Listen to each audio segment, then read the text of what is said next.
क्या हाल है साथियों। मैं विकास तोमर आपके अपने trustworthy channel collective study for success पे आप लोग का स्वागत करता हूं। आज हम लोग देखेंगे 13 मार्च से करंट अफेयर हिंदी इंग्लिश दोनों ही भाषाओं में। टेलीग्राम चैनल जो हमारा फ्री वाला टेलीग्राम चैनल है उसका लिंक मैंने डिस्क्रिप्शन में दे रखा है, आप लोग ज्वाइन कर सकते हैं। हमारे पेड ग्रुप चल रहे हैं, ज़्यादा जानकारी के लिए 9650347272 है। यूपीपीएससी दोनों के लिए है। जो भी आपको सही लगे वो आखिरी में उसकी मैंने बता रखा है पीडीएफ में इसी में ही, या फिर जो वीडियो है डिस्क्रिप्शन में उसको देख के आप लोग, और कोई डाउट हो तो यहाँ पे बात कर सकते हैं। ठीक, जो आज के 10 मोस्ट इम्पॉर्टेंट टॉपिक हैं जो प्रीलिम्स और मेंस में आ सकते हैं, UPSC BPSC UPPSC other state PC examination में, वो है ये सारे 10 रोज 10 टॉपिक आप लोग को दिए जाते हैं। यहाँ पर मोस्ट इंपॉर्टेंट होते हैं, यानी कि मंथ में अगर देखो तो ऑन एन एवरेज 300 टॉपिक दिए जा रहे हैं। बहुत है, इससे ज़्यादा आपको कहीं इधर उधर कुछ झांकने की जरूरत ही नहीं है। और इसके फैक्ट्स, कॉन्सेप्ट, जीएस बैकग्राउंड सब मैं आपको बताता हूँ। वन स्टॉप डेस्टिनेशन हो जाता है आपके लिए करंट अफेयर से संबंधित। पहला टॉपिक देख लेते हैं, जीएस पेपर 3 का है, डिफेंस एंड सिक्योरिटी इश्यूज संबंधित। अभी क्या हुआ कि इंडिया से एक मिसाइल उड़ी और जाके पाकिस्तान के 124 किलोमीटर बॉर्डर से 124 किलोमीटर अंडर जाके गिरी। ठीक, यहाँ पे जब पाकिस्तान की तरफ से जब बोला गया तो उन्होंने एक बात बोली, पैराबोलिक मूव। तो इससे एक चीज़ समझ में आई कि ये एक बैलिस्टिक मिसाइल थी। मैंने आप लोग हमेशा बताया बैलिस्टिक मिसाइल पैराबोलिक मूव करता है, और जो क्रूज मिसाइल होता है वो आपका ये इसके पैरेलल चलता है सरफेस के। ठीक, तो अब यहाँ पे ये बाद में फिर इंडिया ने बोला कि हमसे जो है मिस्टेक हो गई थी, और ये हमने हाई लेवल ऑफ इंक्वायरी इसमें बैठाई है, और इस तरीके की जो है चीज़ होना ठीक नहीं है ये वो। खैर, सवाल ये उठता है कि क्या इंडिया और पाकिस्तान को बीच में जब टेस्ट कर रहे हो तो क्या एक दूसरे को बताना चाहिए? तो हाँ, बिल्कुल बताना चाहिए। एक एग्रीमेंट भी है जिसका नाम है flight testing, pre notification of the flight testing of ballistic missile agreement 2005 में हुआ था। 2005 में हस्ताक्षरित बैलिस्टिक मिसाइल समझौते के उड़ान परीक्षण की पूर्व अधिसूचना के तहत दोनों लोग को बताना पड़ता है भाई साहब कि सरफेस कर रहे हैं, और बैलिस्टिक मिसाइल है, कहाँ से कर रहे हैं, लैंड से कर रहे हैं, सी से कर रहे हैं, ये सब बताना पड़ता है हमें। ठीक, नहीं तो मतलब इस तरीके से कोई भी कभी भी आ गया तो हम हो सकता है उसके ऊपर हमला मान लें उसको। तो पहले हमने बता दिया भैया टेस्ट कर रहे हैं, कोई चिंता वाली बात नहीं। अच्छा, टेस्ट कर रहे हैं तो इसका मतलब ये थोड़ा ना कि दूसरे की टेरिटरी में जाके गिरा दोगे। बात क्या है कि आपको ये बताना पड़ता है बिफोर द टेस्ट कि notice to the air mission, यानी कि वहाँ से फिर उसको एयर मिशन को दे दिया जाए कि भाई साहब मारना वारना नहीं, ये टेस्ट वेस्ट है हमारा। और साथ ही साथ navigational warning to alert aviation pilot and seafarer, जो जहाज वहाज वाले हैं, जो हवाई जहाज वाले, जो नौका वाले हैं, उन सबको बताया जाता है पहले से। तो ये तो हो गई प्री नोटिफिकेशन कि हाँ हम टेस्ट करने वाले हैं।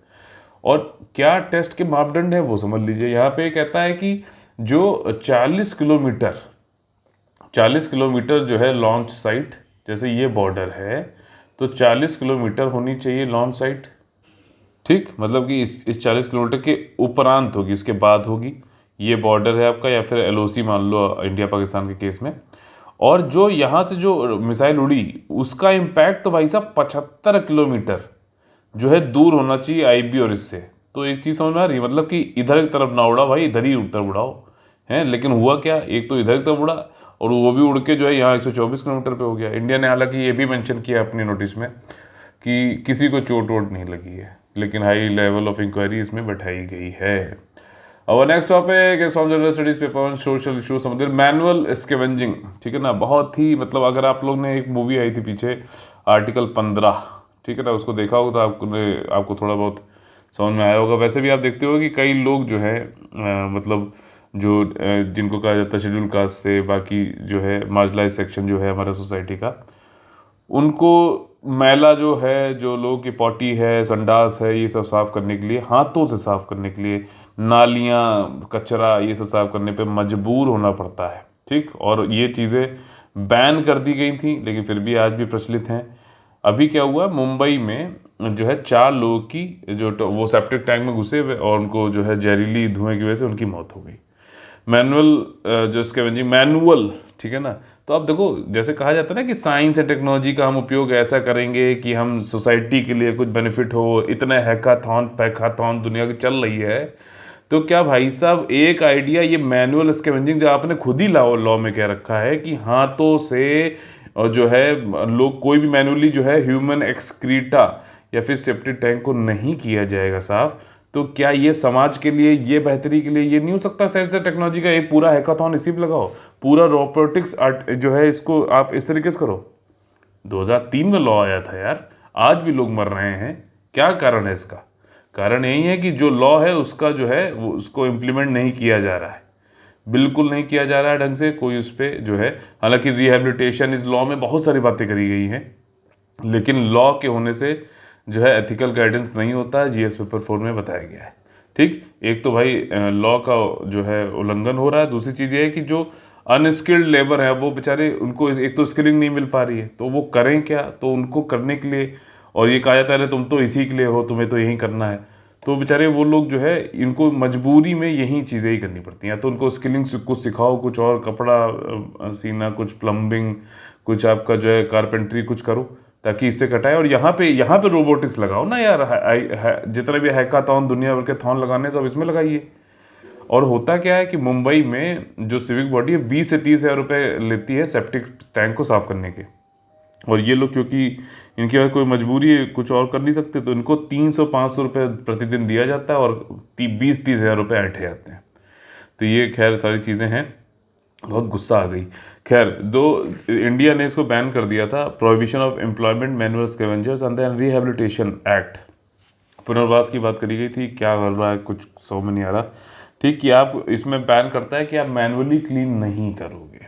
ठीक, मैनुअल रूप से साफ करने लेके जाना इधर उधर पॉटी वोटी लोगों की, यार कितनी मतलब लोगों को शर्म नहीं है निपटाने का या अन्यथा। अच्छा, एक चीज़ ये भी है, रोबोटिक्स वाली बात है भाई, कोई इसमें रिसर्च करने की जरूरत नहीं है यार, दुनिया में लोग पॉटी तो कर ही रहे हैं ना, तो वहाँ पे तो उन लोगों ने वो लोग तो नहीं मैनुअली करा रहे, तो वो तो मशीनीकरण वहाँ हो चुकी है ना यार, तो कम से कम वहीं कॉपी पेस्ट कर लो यहाँ पर। लेकिन नहीं, करना ही नहीं है। ठीक, बड़ी बड़ी चीज़ें चलती हैं, ये चीज़ नहीं होती है। खैर, 2013 की डेफिनेशन है, उसमें उन्होंने परिभाषा को भी काफ़ी ब्रॉडन कर दिया था कि सब लोग इसमें किसी भी तरीके से, जो लोग रेलवे ट्रैक साफ़ करते हैं, टीचर्स साफ़ करते हैं, सब लोग इसमें जो है आ जाए, और सब मतलब हर तरीके से इसको बैन किया जाए। लेकिन बैन होता नहीं है, ठीक है, हो नहीं रहा है, प्रिवलेंट है। और अभी बेजवाड़ा विल्सन को मैग्सेसे अवार्ड भी मिला था, ये सफाई कर्मचारी आंदोलन का है, याद रखो, पूछ सकता है। इन्होंने पिछले साल बताया था कि 472 मौतें हुई हैं 2016 से 2020 तक। ठीक, ये मैनुअल स्कैवेंजिंग की वजह से, तो एक बड़ी समस्या है, सोशल इविल है, इसको मतलब ख़त्म करना जरूरी है। ठीक, अगला जो हमारा टॉपिक है general studies paper 3 defence and security से संबंधित है, राष्ट्रीय रक्षा यूनिवर्सिटी। अब प्रधानमंत्री मोदी जी ने ये यूनिवर्सिटी अभी गांधीनगर के पास में ये इसको जो है अभी इनॉग्रेट किया। ठीक, और इसको देश को समर्पित किया, और ये इंस्टीट्यूट जो है नेशनल इम्पोर्टेंस का है। इंडियन पार्लियामेंट ने इससे संबंधित एक अधिनियम एक्ट बनाया था। ठीक है, और जो इसका क्या मतलब हुआ कि ये मतलब एग्जीक्यूटिव गवर्नमेंट ऑर्डर पे नहीं बना है, ना कॉन्स्टिट्यूशन में इसके बारे में, संसद एक लॉ लाई और उसकी वजह से तो एक वैधानिक जो है ये संस्था हो गई। और ये राष्ट्रीय रक्षा यूनिवर्सिटी जो है गांधीनगर में, इसके चीफ गेस्ट भी थे, वहाँ पे कॉन्वोकेशन सेरेमनी थी, जिसमें पिक्चर में दिखाते हैं ना, टोपी पहनते रहते हैं, फिर उछालते हैं कि ग्रेजुएट हो गए, ग्रेजुएट हो गए, ग्रेजुएट हो गए, वाली चीज़ है। ठीक है, इसको दीक्षांत समारोह भी बोलते हैं हिंदी में। राष्ट्रीय रक्षा यूनिवर्सिटी क्या है भाई साहब, इसमें ट्रेनिंग दी जाएगी, एकेडमिक, शैक्षिक और रिसर्च, ये सारी चीज़ें कराई जाएंगी, ताकि जो देश की सुरक्षा है वो पुलिस, उसको जो है मजबूत बनाया जा सके।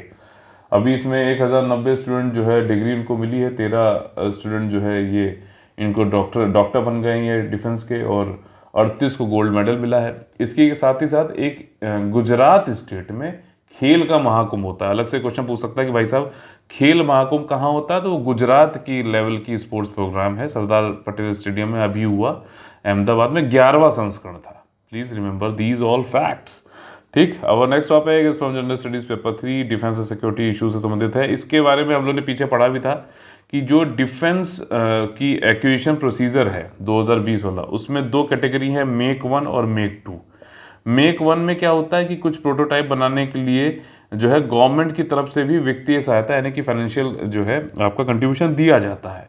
लेकिन मेक 2 में क्या होता है कि आप गवर्नमेंट की तरफ से कोई मतलब, वैसे भी मेक 1 हो चाहे मेक 2 हो, दोनों में ही क्या है, इंडस्ट्री यानी कि प्राइवेट जो इंडस्ट्री है उनको दिया जा रहा है कि भैया डिज़ाइन करो, डेवलप करो। ठीक, लेकिन मेक 1 में पैसा गवर्नमेंट भी थोड़ा बहुत देती है, डिज़ाइन और डेवलपमेंट प्रोटोटाइप बनाने में मदद करती है। मेक 2 में नहीं पैसा देती है। ये एक मेजर डिफरेंस है जिसपे कि क्वेश्चन 100% बन सकता है। ठीक, तो अभी डिफेंस मिनिस्ट्री ने जो है 18 मेजर प्लेटफॉर्म, अभी हम लोगों ने पीछे पढ़ा भी था इसको, ये आर्मी ने, एयरफोर्स ने कुछ कुछ चीज़ें जो है बनाने के लिए कहा है इंडस्ट्री को, मेक 1 और मेक टू कैटेगरी में। डिफेंस मिनिस्ट्री में अभी 18 major platform industry led design and development के लिए जो है आइडेंटिफाई, चिन्हित किए हैं। और बजट जो 2022 और 23 का आया था उसमें 25% का allocation defence and research development का जो बजट था, ठीक, डिफेंस का बजट था, समझना, डिफेंस का बजट था, उसमें R&D का कुछ बजट होगा। ठीक, R&D के बजट में भी जो है 25% का बजट जो था वो ये है कि industry led research and development होना चाहिए, यानी कि जो इंडस्ट्री हमारे यहाँ प्राइवेट है उनकी तरफ से भी कुछ रिसर्च डेवलपमेंट हो, तो रिसर्च डेवलपमेंट के 100 रुपये में 25 रुपये इसी बात पर रखे गए, तो उसी को आगे बढ़ावा दिया जा रहा है। मेक 1 कैटेगरी में 14 है, और तो फिर मेक 2 में कितने हो गए, 4 हो जाएंगे। ठीक, वहीं glide, light tank, light weight tank है, प्लग एंड प्ले, और ये सारी चीज़ें हैं। ठीक, और मेक कैटेगरी जो है, चाहे मेक 1 हो चाहे मेक 2 हो, उसमें मेन चीज़ यही है आत्मनिर्भरता। डिफेंस के क्षेत्र में आत्मनिर्भरता हम अपने देश में खुद से बना सकें। ठीक, मेक 1 में जो 70% तक जो है फाइनेंशियल सपोर्ट दिया जा सकता है, जो भी टोटल कॉस्ट आती है प्रोटोटाइप डेवलपमेंट की। इसके अलावा SPV यानी कि स्पेशल पर्पस व्हीकल मॉडल भी है। स्पेशल पर्पस व्हीकल कोई कार नहीं है, ध्यान रखना, ये बस एक चीज़ होती है, जैसे कोई संस्था है तो वो उसको आउटसोर्स करके कुछ काम इससे करा लेती है। ठीक, तो यहाँ पे 2 प्लेटफॉर्म इसके लिए भी बनाए जाएंगे, मॉडल कैटेगरी है इसमें, जैसे कि आपका अनमैन्ड लॉन्ग रेंज व्हीकल और इंडियन मल्टी रोल हेलीकॉप्टर।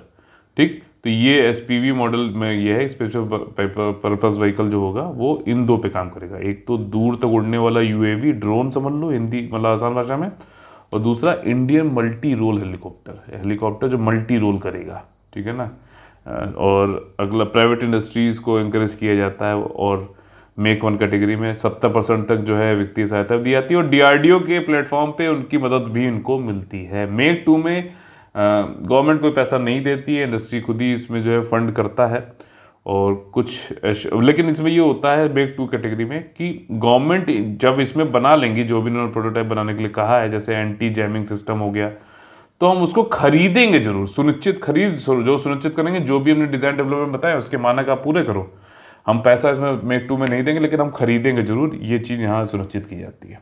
ठीक, मेक 1 में तो भाई साहब बनाएंगे, मतलब पैसा भी देते हैं, मदद भी करते हैं, DRDO प्लेटफॉर्म भी देते हैं, और जो है उसको खरीदते भी हैं। तो मेक 1 वाली कैटेगरी वाले जो चीज़ें होंगे ज़्यादा प्रायोरिटी पे होंगे, बात समझ में आ रही है, तो उस पर थोड़ी सी गवर्नमेंट की ज़्यादा जो है नज़र रहती है। इंडिजीनियस डेवलपमेंट होगा, डिज़ाइन, और मतलब मेन चीज़ है, इंडिया दुनिया में डिफेंस के क्षेत्र में डिज़ाइन लीडर बनना चाहता है। ठीक, डिज़ाइन हम करें, डिज़ाइन मतलब सबसे बढ़िया किसकी होगी, भारत की तरफ से।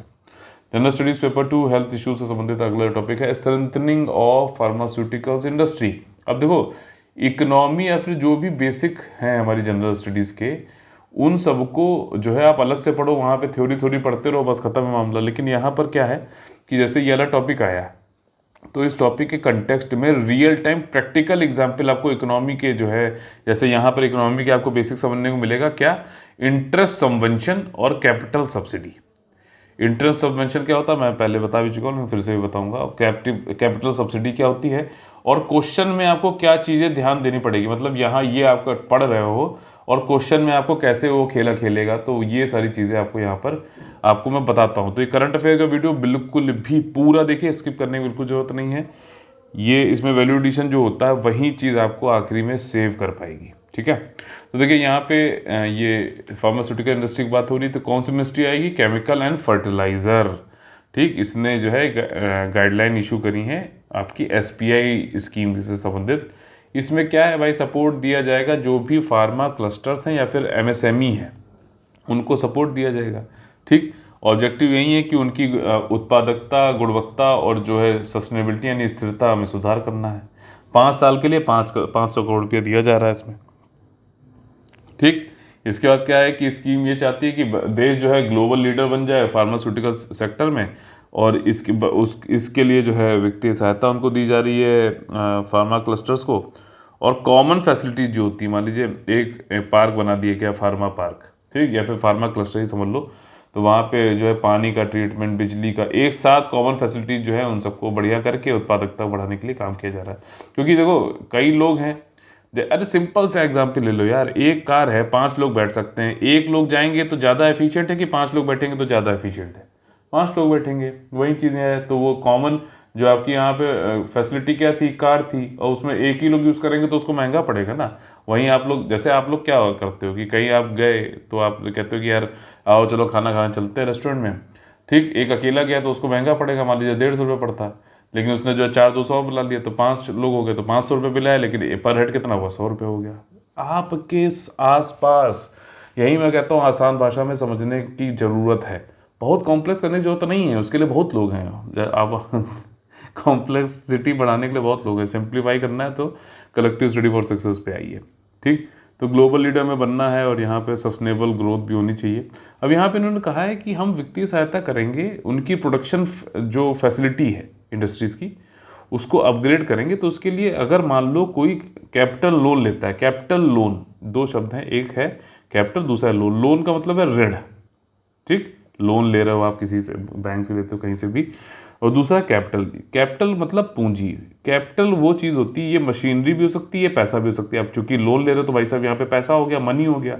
और मनी को कैपिटल हम क्यों बोल रहे हैं, वो इसलिए क्योंकि इस मनी से हम कुछ ऐसा इन्वेस्टमेंट करने वाले हैं, खर्चा नहीं, एक्सपेंडिचर नहीं, व्यय नहीं, हम इन्वेस्टमेंट, निवेश करने वाले हैं जिससे कि हमारी कुछ और उत्पादकता, आउटपुट और बढ़े। समझ में आ रही बात? तो ये जो लोन हुआ, ये हुआ कैपिटल लोन। पूरा आसान, बिल्कुल मतलब बेसिक से समझाऊंगा, ठीक। और जब इस तरीके से आप लोन लोगे तो हम आपको इंटरेस्ट सबवेंशन भी करेंगे। भाई यहाँ पे फार्मा की बात हुई तो उसकी मान लो कोई मशीन आप खरीद रहे हो या फिर कोई स्किल्ड वर्कर रख रहे हो, ठीक, तो वो निवेश हुआ ना, भाई आपको कुछ कमा के ही तो देगा वो।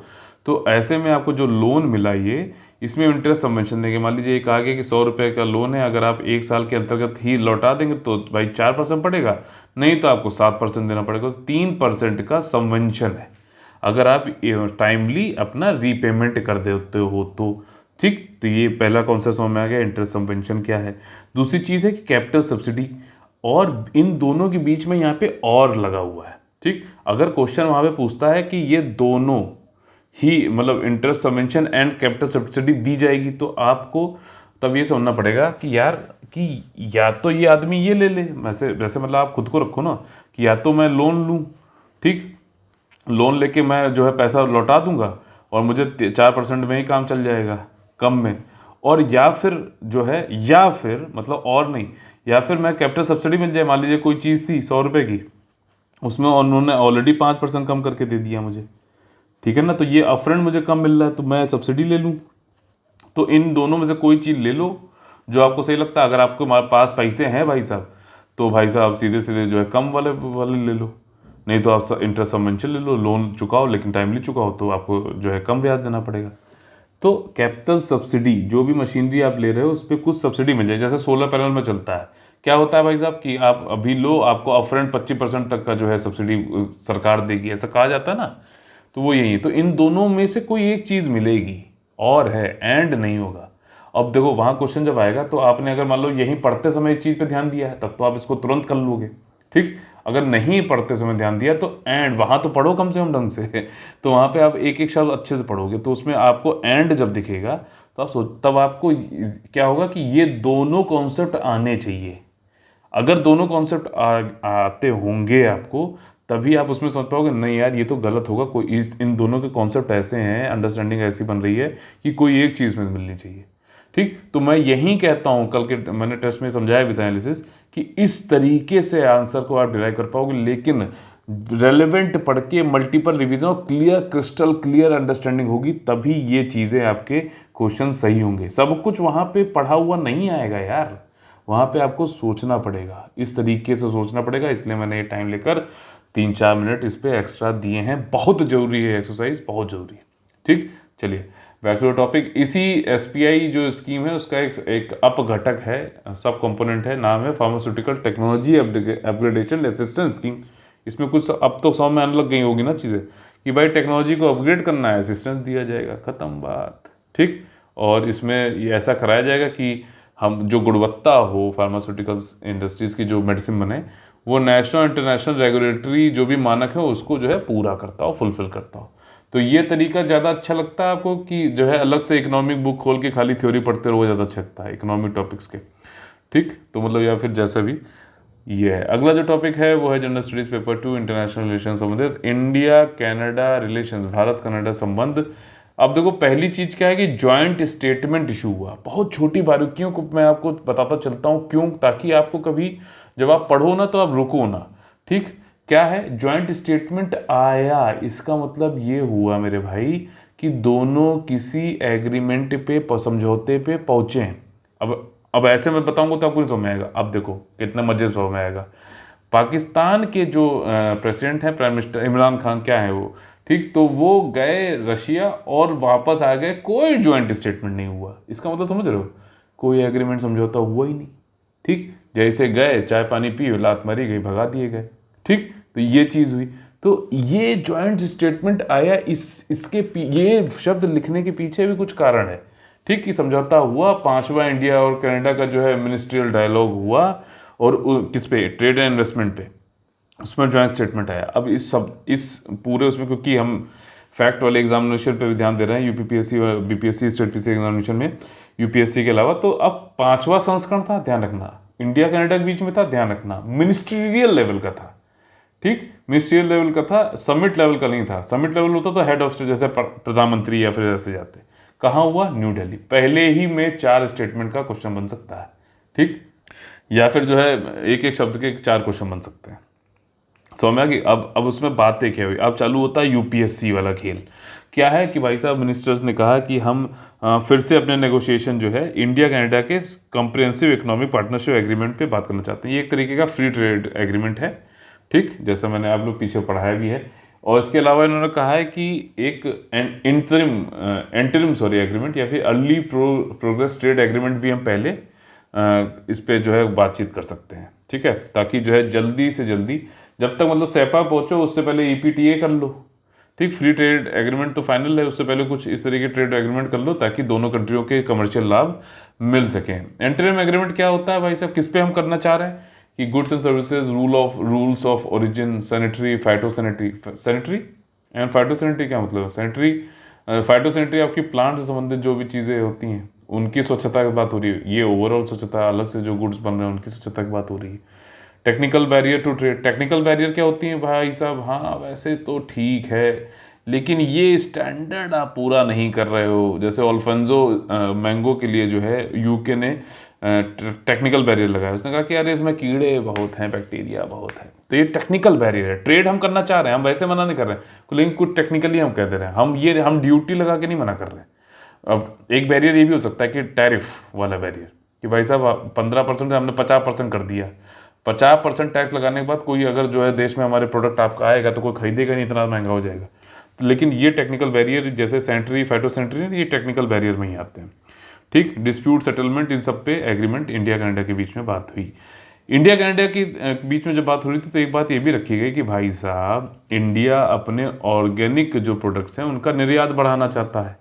ठीक, जैविक निर्यात उत्पादों को बढ़ाना चाहता है, लेकिन एक रिक्वेस्ट हमने डाली थी, conformity verification body status to the APEDA. APEDA क्या है, भारत में जो भी जो है कृषि और प्रसंस्करण जो खाद्य प्रोडक्ट होते हैं उनके एक्सपोर्ट को डेवलप करने के लिए अथॉरिटी है। तो इसको जब ये कन्फर्मिटी वेरिफिकेशन बॉडी मिल जाएगी, मतलब कनाडा के में कुछ भी इंपोर्ट हो रहा है या फिर जा रहा है, एक्सपोर्ट होके आ रहा है, तो कुछ एक जैसे इंडिया की तरफ से एपेडा हो जाएगी, ये चेक कर लेगी, वेरिफिकेशन सत्यापित वहाँ पे वो कर लेगी, ताकि जो है फिर आराम से ये किया जाए। बाद में भी कनाडा चेक करेगा, ऐसा नहीं है कि नहीं करेगा, लेकिन एक प्रिलिमिनरी चेक बढ़िया से यहाँ पर एपेडा को बना दिया जाए। तो ये रिक्वेस्ट इन्होंने कहा है इंडिया ने कि भैया इसको पूरा करो। ठीक, तो ये अलग अलग जो चीज़ें हैं, थोड़ा सा कम मतलब थोड़ा डीप में बता रहा हूँ क्योंकि ये क्वेश्चन यहाँ से बनते हैं। और हम कुछ भी इस आधे घंटे में जो 10 टॉपिक, मैं कहता हूँ कितना 3 मिनट हुआ पर टॉपिक। ठीक, बहुत कम है यार। इस एक टॉपिक के लिए लोग 15-15 मिनट मतलब वीडियो बनाते हैं और उसमें भी पूरी बात बता नहीं पाते हैं, खाली वहाँ पिक्चर और जो है इधर उधर चीज़ दिखाते रहेंगे, कुछ समझाएंगे नहीं। ठीक, तो ये चीज़ें हैं। अगला इंडिया कनाडा बायलैटरल सेंटर भी एक यहाँ पे खोला जा रहा है। अच्छा, ये बायलैटरल सेंटर जो होता है साइंस एंड टेक्नोलॉजी के ऊपर फोकस्ड होता है और इसी तरीके का जो सेंटर है भारत यूएसए जर्मनी और फ्रांस के साथ ऑलरेडी बना चुका है। ठीक, next topic is from general studies paper 3 science and technology संबंधित है स्वामित्व स्कीम। स्वामित्व स्कीम मैंने आप लोग बताया था ग्रामीण क्षेत्रों में जो भी लैंड ओनर्स हैं जिनका भूमि के जो जिनका स्वामित्व है उनके नाम पर जो है फिर से पूरा डिजिटलाइजेशन करके उनके नाम पे जो है आसानी से पूरी चीज़ हो जाएगी। हाँ, ये फला फला लैंड, उसकी जीपीएस की कोऑर्डिनेट जो भी हैं, लैटिट्यूड लॉन्जिट्यूड, ठीक है, अक्षांश देशांश वो सब लिखते हुए, हाँ भाई साहब फला फला जो है इनके नाम पे ये भूमि है, तो वो एक स्वामित्व स्कीम के अंतर्गत किया जा रहा है पूरा कार्य। और किया कैसे जाएगा भाई साहब, ड्रोन का उपयोग किया जाएगा। देख लो ड्रोन उड़ रही है और ये इस लैंड को ये बता रही है कि भाई साहब फला फला के नाम पर है, एबीसी के नाम पे ये इतनी ज़मीन है। ये ड्रोन बहुत ही खतरनाक है, 5 सेंटीमीटर तक के जो है ये इसकी एक्यूरेसी है। अभी यहाँ पर क्या हुआ है कि जो पंचायती राज और रूरल डेवलपमेंट के मिनिस्टर हैं उन्होंने एक सेवा लॉन्च करी, एसएमएस सेंडिंग। एसएमएस मान लीजिए किसी जगह के एमपी हैं, एमएलए हैं, तो उनको एसएमएस चला जाएगा कि भाई साहब तुम्हारे यहाँ तुम्हारे निर्वाचन क्षेत्र में फला जगह पे ड्रोन के थ्रू ये स्वामित्व स्कीम के अंतर्गत ड्रोन का मैपिंग की जा रही है। तो ये लोग को भी पता चल जाएगा, एसएमएस आ जाएगा, अच्छा यहाँ चालू हुआ। तो मान लीजिए आज चालू हुआ, नॉर्मली एक टाइम दिया गया कि 15 दिन लगते हैं, ठीक, लेकिन ये आज मैसेज आया तो अच्छा ये ट्रैक पे लगा देंगे कि ठीक है अब चल रहा है पे काम, फिर उनके 15 दिन की जगह 30 दिन हो गए। तो ये थोड़ा सा इसको जल्दी करा सकते हैं। एक इनके पास मतलब फॉलो अप भी आता रहेगा, एक वो भी आता रहेगा कि हाँ ये काम चालू हुआ है, अब इसको जो है पूरा कराना है। ठीक, तो ये एक तरीके से उनको जो है थोड़ा थोड़ा हाँ धक्का देते रहेंगे, कराना भाई कराना। ठीक, तो ये वाली चीज़ है। स्वामित्व स्कीम जो होता है ये यूज़ कर रहा है ये यूज़ कर रहा है सर्वे ग्रेड ड्रोन, ठीक है ना, इसका और कॉन्टीन्यूसली ऑपरेटेड रेफरेंस स्टेशन, इन दोनों का कॉम्बिनेशन यूज़ कर रहा है ताकि एक्यूरेटली सर्वे किया जा सके लार्ज एरिया का कम समय में। 5 सेंटीमीटर तक की इसकी एक्यूरेसी है। और next topic is from general studies paper 1 art and culture संबंधित साहित्य अकेडमी अवार्ड। ठीक है, साहित्य अकेडमी अवार्ड में क्या है कि अभी हम लोगों ने पढ़ा था साहित्योत्सव करके, ये फेस्टिवल ऑफ लेटर्स, ठीक 12 मार्च को हुआ था क्योंकि इसी दिन साहित्य अकेडमी की जो है वो हुई थी, फाउंड हुआ था ये। और 12 मार्च को 1954 था ना, एक बार कंफर्म करके बताना। और इसमें 24 लोगों को जो है अभी अवार्ड दिया गया। बहुत ज़्यादा इंपॉर्टेंट है, इसमें पूछता है। ठीक, और उत्तर प्रदेश वाले एग्ज़ाम में मैंने देखा है कि ज़्यादातर वो हिंदी वाला पूछ लेता है, तो चलो उस पर जाएंगे। ठीक, जो मोस्ट इंपॉर्टेंट है वो मैंने यहाँ पे लिख दिए हैं, बाकी लिस्ट के लिए बहुत सारे लोग हैं वो देते हैं, वो देख सकते हैं आप वहाँ पे जाकर, या फिर इनकी वेबसाइट पे देख लीजिएगा। देखिए 24 लोग को मिला, न्यू दिल्ली में मिला, ठीक, और 24 इंडियन लैंग्वेजेस में दिया गया। अब देखो साहित्य अकेडमी अवार्ड जो है लिटरेचर संबंधित है, इसमें 24 जो है लैंग्वेजेस में दिया जाता है, या जितनी भी मान्यता लैंग्वेजेस को दी गई उनको दिया था। अभी 24 हैं, जिसमें से 22 लैंग्वेज तो आपकी शेड्यूल 8 वाली हैं, और इसके अलावा 2 लैंग्वेजेस जो हैं वो हैं इंग्लिश एंड राजस्थानी। ठीक, याद रखना भाई साहब, यहीं से जो है क्वेश्चन बनेगा। 24 लैंग्वेज हैं, ठीक, लेकिन 22 + 2 इंग्लिश और राजस्थानी जोड़ के 24 लैंग्वेज है, उनमें दिया जाता है अवार्ड। अच्छा, दिया क्या जाता है, 1 लाख रुपया मिलता है, एक शॉल मिलती है और एक मोमेंटो मिलता है। ठीक, किसको इसको मिला, ध्यान से सुनो, किसको इसको मिला, आसाम की एक नॉवलिस्ट हैं अनुराधा शर्मा, इनकी एक नॉवल आई थी इयात इखॉन ओरोन असिल। ठीक, इयात इखॉन ओरोन असिल, ठीक है। जो मैंने यहाँ पे दे दिए हैं, बंगाली राइटर ब्रत्य बसु, बोडो पोएट देवकांत रामेचियारी, डोंगरी, ठीक है, Raj Rahi, English writer, English पूछ लेता है, नमिता गोखले, ठीक है, Gujarati poet Yagnesh Dave, Hindi playwright important Daya Prakash Sinha पूछेगा कि हिंदी बताइए अभी 2022 में साहित्य अकेडमी अवार्ड किसे दिया गया, तो दया प्रकाश सिन्हा जी को दिया गया, डीपीएस। ठीक, याद रहेगा, साहित्य अकेडमी अवार्ड सा डीपीएस या डीपीएस सा, कुछ ऐसे करके आप बना सकते हैं, या कि याद रहे। अब इसके बैकग्राउंड को समझ लेते हैं। साहित्य अकेडमी अवार्ड जो है लिटरेरी ऑनर होता है। साहित्य अकेडमी इंडिया का नेशनल अकेडमी ऑफ लेटर है, यानी कि राष्ट्रीय पत्र अकेडमी है, और ये हर साल ये अवार्ड देता है। और जो भी most outstanding book of literary काम करते हैं उनके लिए 24 लैंग्वेज में दिया जाता है। एक चीज़ और है, इंडियन नेशनैलिटी को ही दिया जाता है, फॉरेनर्स को नहीं दिया जाता। 1954 में एस्टेब्लिश हुआ था, 12 मार्च। ठीक, अब next topic is from general studies paper 1 आर्टिकल्चर संबंधित है ए.के. सिकरी कमेटी। अब देखो ऐसा है कि उत्तराखंड में जो है काम चला रोड कंस्ट्रक्शन का। रोड बनानी थी भाई साहब 900 किलोमीटर, और ये जोड़ने वाली थी 4 जो धाम है यहाँ पे, जो रिलीजियसली इंपॉर्टेंट प्लेसेस हैं पिलग्रिमेज के पॉइंट ऑफ व्यू से। कौन कौन से? यमुनोत्री, गंगोत्री, केदारनाथ और बद्रीनाथ, इनको जोड़ना था। फ़ायदा क्या होगा भाई साहब? क्यों? क्योंकि इसमें टूरिज्म बढ़ता है, ये सारी चीज़ें। लेकिन जब रोड बनाते हो और वो भी हिमालय या फिर हिली एरियाज़ में, और हिमालयन जैसे जो थोड़े से ज़्यादा भूस्खलन और ये सब चीज़ें होती हैं, और उत्तराखंड में हम ऑलरेडी देख चुके हैं 2013 में डेल्यूज आया था, तो होता क्या है कि वहाँ पे आप रोड तोड़ फोड़ करते हो, सारी चीज़ें करते हो, तो उससे भूस्खलन ये सब के चांसेस रहते हैं। ठीक, तो कई सारी याचिका डाली गई कि भाई हिमालयन इकोसिस्टम को ख़राब किया गया है, वैली को दिक्कत आ रही है। तो सुप्रीम कोर्ट तक लोग पहुँचे, सुप्रीम कोर्ट तक के लोग पहुँचे, तो जो है वो सुप्रीम कोर्ट ने अभी एक कमेटी बनाई है, हाई पावर्ड कमेटी। हालांकि ये कमेटी पहले से थी, इनके जो चेयरमैन पर्सन थे वो चेंज हो गए। अब जो है एक्स जज ए.के. सिकरी जी को चेयरपर्सन बनाया गया है हाई पावर्ड कमेटी के, जो कि ये चेक करेंगे, ठीक, कि हिमालयन इकोसिस्टम पे, हिमालयन जो वैली है उसमें 4 धाम हाईवे डेवलपमेंट प्रोजेक्ट की वजह से स्वतंत्र और क्यूमुलेटिव रूप से क्या जो है नुकसान हुआ है, क्या इम्पैक्ट पड़ा है, पॉजिटिव नेगेटिव जो भी है, नेगेटिव ही देखना है यहाँ पे, तो संचयी और स्वतंत्र प्रभार पर विचार करेगी ए.के. सिकरी। ठीक, कौन कौन 900 किलोमीटर था। इससे पहले जो है रवि चोपड़ा जी प्रोफेसर जो है इसके चेयरपर्सन थे, लेकिन उन्होंने रेजिग्नेशन दे दिया और उसको एक्सेप्ट भी कर लिया जो सुप्रीम कोर्ट के जज हैं डी.वाई. चंद्रचूड़ और सूर्यकांत जी। एक्चुअली हुआ क्या था कि रवि चोपड़ा जी कह रहे थे कि 10 मीटर का जो कैरियज वे बना रहे हो रोड का चौड़ाई, मतलब मान लो आसान भाषा में, वो 10 मीटर ना होके 5.5 मीटर होना चाहिए। तो अब 5.5 वाले में क्या होता भाई साहब कि एक इधर जा पाती गाड़ी, एक इधर जा पाती। गवर्नमेंट कह रही थी कि नहीं 10 होनी चाहिए, ठीक है, दो दो जाएं, इधर भी इधर उधर भी जाएं। खैर, तो यहाँ पर जो है दिक्कत हुई। फिर इन्होंने रवि चोपड़ा जी ने थोड़ा सा जो है, इनको पता नहीं क्या हुआ है जो भी था, तो इन्होंने पिछले साल जब तपोवन हाइड्रो प्रोजेक्ट पे, आप लोगों ने सुना होगा कि एक फ्लैश फ्लड आया धौली गंगा रिवर में, और तपोवन हाइड्रो प्रोजेक्ट में जाके काफ़ी नुकसान किया उसने। उन्होंने कहा कि ये जो रोड की तुम चौड़ी कड़ंग कर रहे हो ना, इसी की वजह से हुआ ये।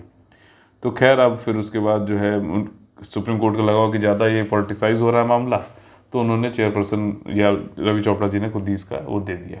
ठीक, ये थोड़ा सा यहाँ पे देख लीजिएगा, ये एरिया है कौन कौन सा है, यमुनोत्री, गंगोत्री और केदारनाथ और Badrinath. Valley of flowers national park है, होमवर्क है आप लोग का, वैली ऑफ फ्लावर्स के बारे में जरूर पढ़िएगा।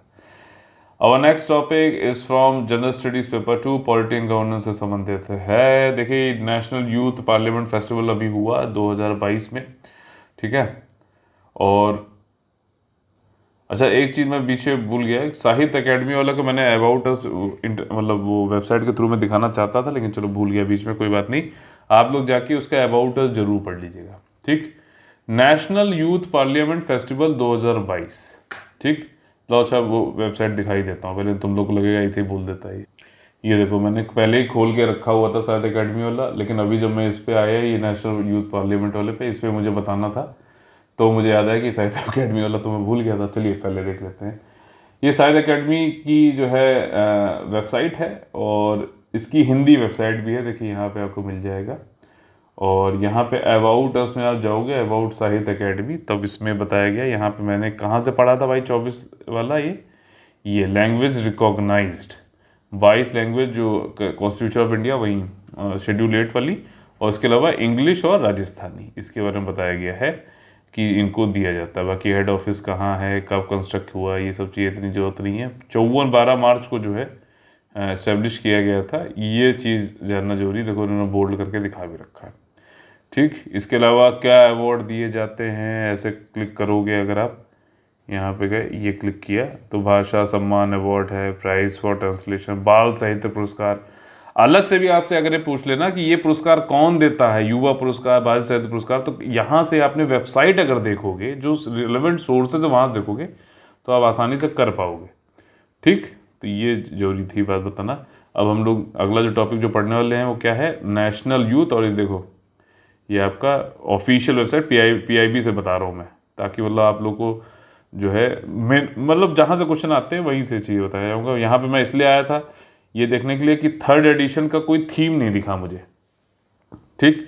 और फिर जब मैंने चेक किया तो भाई साहब इस बार ये लोग भूल गए हैं, थर्ड एडिशन में इन्होंने कोई थीम दिया ही नहीं है नेशनल यूथ पार्लियामेंट का। चलिए चलते हैं PDF पे। पहले देखिए यहाँ पर क्या हुआ कि थर्ड एडिशन हुआ अभी, इसका जो समापन समारोह था उसको लोकसभा स्पीकर ओम बिरला जी ने जो है संबोधित किया।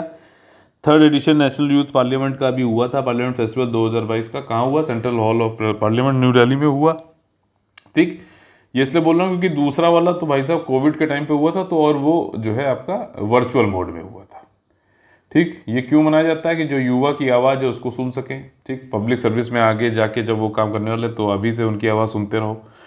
और पहली बार आइडिया आया था यूथ पार्लियामेंट का, जो है प्रधानमंत्री जी की मन की बात हुई थी 31 दिसंबर 2017 में। पहला जो एडिशन हुआ वो हुआ 2019 में, ठीक। इसकी थीम थी be the voice of new India and find solution and contribute to policy.